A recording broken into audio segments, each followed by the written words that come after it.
प्रभु जीशु ख्रीष्ट महानामर धन्यवाद हो।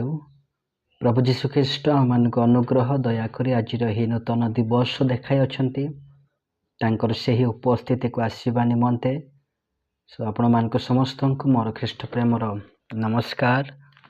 सो आज आम आलोचना करुवा प्रिय प्रभु लोक मैंने द्वितीय वंशावली तार 29:11 पदरे एमती लेखा अछि, हे मोहर पुत्र माने एबे हेला कर नाही, कारण सदाप्रभुଙ୍କ सम्मुखरे ठिया हेबा पई ताहांकर परिचर्या करिबा पई ओ तुहे माने जेपरि ताहांकर परिचारक हेबो ओ धूप जलाइब एथिपई से तुमମାନଙ୍କୁ मनोनीत करिअछंती। प्रिय प्रभुଙ୍କ लोक माने एठारे आमे देखिबाकू पाउछु बा जानुअछु जे प्रभु जीशु ख्रीष्ट से आमମାନଙ୍କୁ चारोटी कारण निमंते से मनोनीत बा से आह्वान करिअछंती। प्रिय प्रभुଙ୍କ लोक माने प्रथम विषय सदा प्रभुଙ୍କ सम्मुखरे ठिया हेबा पाई से आमମାନଙ୍କୁ मनोनीत करिअछंती। प्रिय प्रभुଙ୍କ लोक माने जेतेबेला माने सदा प्रभुଙ୍କ सम्मुखरे ठिया हेउ बा राजा मानक सम्मुखरे जेतेबेला माने ठिया हेउ से समय रे आमर दृष्टि राजांक प्रति आमे चाहू, से समय से जेतेबेला जहा कहे से विषय को आमे श्रवण करिथाउ। सो प्रभुଙ୍କ लोक माने प्रभु जीशु ख्रीष्ट से हमनको आह्वान करिअछंती बा मनोनीत करिअछंती ताहांक सम्मुखरे ठिया होई ईश्वरंकर वाक्य को श्रवण करिबा निमंते बा आमे माने मंडली रे बसिकी ईश्वरंकर वाक्य शुणु आउ आमे देखू आ मरियम ईश्वरंकर पद तले बसी से ईश्वरंकर वाक्य को आउ श्रवण करुथिले, जहाँकि परमेश्वरंकर हृदय को से संतुष्ट करिथिले।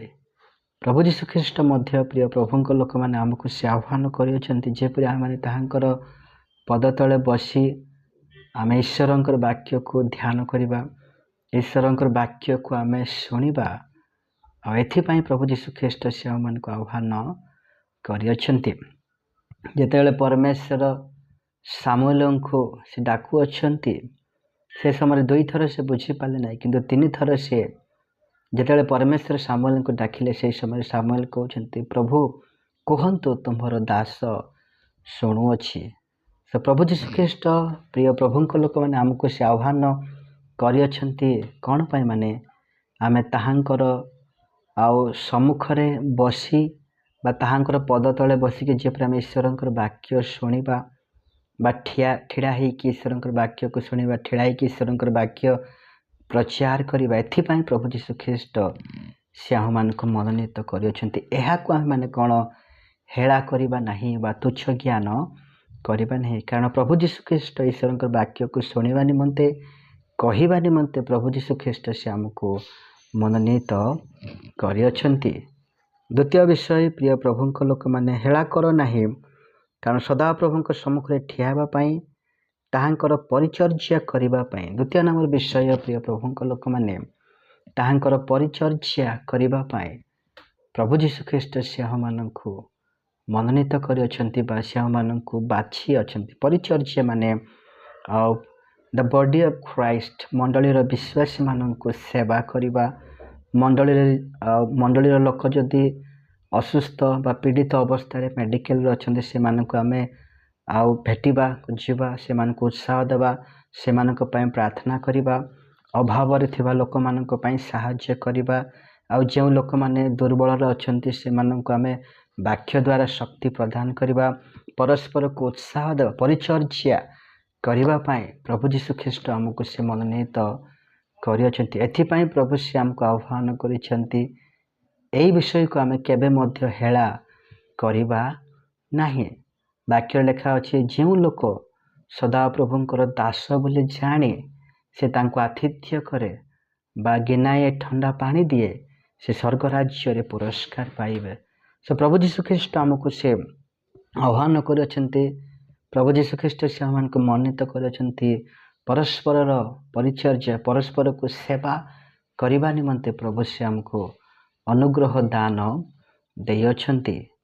एवं प्रिय प्रभुଙ୍କ लोक तृतीय विषय आम देखुचे जे ସଦାପ୍ରଭୁଙ୍କ ସମ୍ମୁଖରେ ଠିଆ ହେବା ପାଇଁ, ତାହାଙ୍କର ପରିଚର୍ଯ୍ୟା କରିବା ପାଇଁ ଓ ତୁମେମାନେ ଯେଭଳି ତାହାଙ୍କର ପରିଚାରକ ହେବ।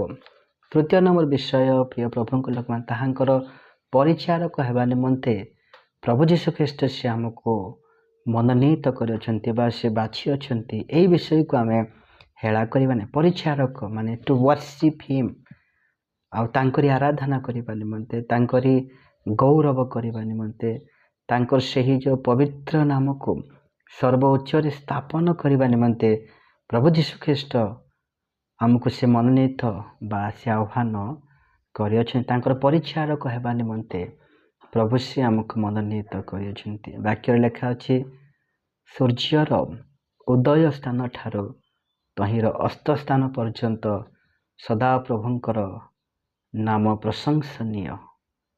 ଦାଉଦ ଗୋଟିଏ କଥା କହୁଛନ୍ତି, ପ୍ରିୟ ପ୍ରଭୁଙ୍କ ଲୋକମାନେ, ମୁଁ ବଞ୍ଚିଥିବା ଯାଇ ସଦାପ୍ରଭୁଙ୍କର ପ୍ରଶଂସା କରିବି। ସେଥିପାଇଁ ପ୍ରଭୁ ଯୀଶୁଖ୍ରୀଷ୍ଟ ଆମକୁ ଆହ୍ୱାନ କରିଛନ୍ତି, ପ୍ରିୟ ପ୍ରଭୁଙ୍କ ଲୋକମାନେ, ତାହାଙ୍କ ସମ୍ମୁଖରେ ଠିଆ ବା ବସିକି ଈଶ୍ୱରଙ୍କର ବାକ୍ୟ ଶୁଣିବା ନିମନ୍ତେ ଏବଂ ଲୋକମାନଙ୍କର ପରିଚର୍ଯ୍ୟା କରିବା ପାଇଁ ଏବଂ ତାହାଙ୍କର ପରିଚାରକ ହେବା ନିମନ୍ତେ ପ୍ରଭୁ ସେମାନଙ୍କୁ ମନୋନୀତ କରିଛନ୍ତି।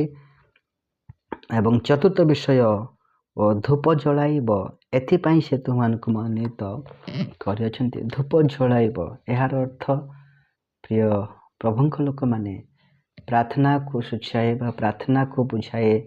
ଯେପରିକି ଆମେମାନେ ପ୍ରଭୁଙ୍କ ଠାରେ ପ୍ରାର୍ଥନାରେ ଆଉ ନିବିଷ୍ଟ ରହିବା, ପ୍ରାର୍ଥନା ପରମେଶ୍ୱରଙ୍କ ଠାରେ କରିବା, ପ୍ରଭୁ ଯୀଶୁଖ୍ରୀଷ୍ଟଙ୍କ ଠାରେ ପ୍ରାର୍ଥନା କରିବା। ଏଥିପାଇଁ ପ୍ରଭୁ ଯୀଶୁଖ୍ରୀଷ୍ଟ ସେ ଆମମାନଙ୍କୁ ମନୋନୀତ କରିଅଛନ୍ତି। ଆମମାନଙ୍କୁ ପ୍ରାର୍ଥନା କରିବାର ଜଣା ନାହିଁ, କିନ୍ତୁ ପବିତ୍ର ଆତ୍ମା ସେ ଆମମାନଙ୍କୁ ସାହାଯ୍ୟ କରନ୍ତି କିପରି ଭାବରେ କେମିତି ଆମେମାନେ ପ୍ରାର୍ଥନା କରିବା ଉଚିତ। ପବିତ୍ର ଆତ୍ମା ସେ ଆମମାନଙ୍କୁ ଶିଖାନ୍ତି। ଯେତେବେଳେ ଆମେମାନେ ପ୍ରାର୍ଥନା କରୁ, ଆମେ ପ୍ରଭୁ ଯୀଶୁଖ୍ରୀଷ୍ଟଙ୍କ ଠାରେ ଆମେମାନେ କଥାବାର୍ତ୍ତା କରୁ, କିନ୍ତୁ ଯେତେବେଳେ ଆମେମାନେ ବାଇବଲ ପଢ଼ୁ, ପ୍ରଭୁ ଯୀଶୁଖ୍ରୀଷ୍ଟ ସେ ଆମମାନଙ୍କ ସହିତ କଥାବାର୍ତ୍ତା କରନ୍ତି। ପ୍ରିୟ ପ୍ରଭୁଙ୍କ ଲୋକମାନେ, ପ୍ରାର୍ଥନା ହେଉଛି ଖ୍ରୀଷ୍ଟିଆନ ଜୀବନର ଗୋଟେ ମେରୁହାଡ଼ ସଦୃଶ୍ୟ। ପ୍ରାର୍ଥନା ଆମେ କରିବା ଦ୍ୱାରା ଆମର ସମସ୍ତ ସମସ୍ୟା, ଦୁଃଖ, କଷ୍ଟ, ସମସ୍ତ ବିଷୟ ଆମେ ଭୁଲିଯାଉ ଏବଂ ପ୍ରଭୁଙ୍କୁ ଆମେମାନେ ଦେଖିଥାଉ। ବାକ୍ୟରେ ଲେଖା ଅଛି, ତୁମେମାନେ ପ୍ରଥମେ ତାହାଙ୍କ ରାଜ୍ୟ ଓ ଧାର୍ମିକତାକୁ ଅନ୍ୱେଷଣ କର, ତୁମମାନଙ୍କୁ ସମସ୍ତ ବିଷୟ ଦିଆଯିବ। ପ୍ରିୟ ପ୍ରଭୁଙ୍କ ଲୋକମାନେ, ମନେ ରଖନ୍ତୁ ଯେ ଏହି ଦ୍ୱିତୀୟ ବଂଶାବଳୀ ତାର 29-11 ପଦରେ 4ଟି ବିଷୟ ନିମନ୍ତେ ପ୍ରଭୁ ଯୀଶୁଖ୍ରୀଷ୍ଟ ସେ ଆମମାନଙ୍କୁ ମନୋନୀତ କରିଅଛନ୍ତି ବା ସେ ଖ୍ରୀଷ୍ଟିଆନ ବିଶ୍ୱାସୀ ବୋଲି ପ୍ରଭୁ ଯୀଶୁଖ୍ରୀଷ୍ଟ କହୁଅଛନ୍ତି।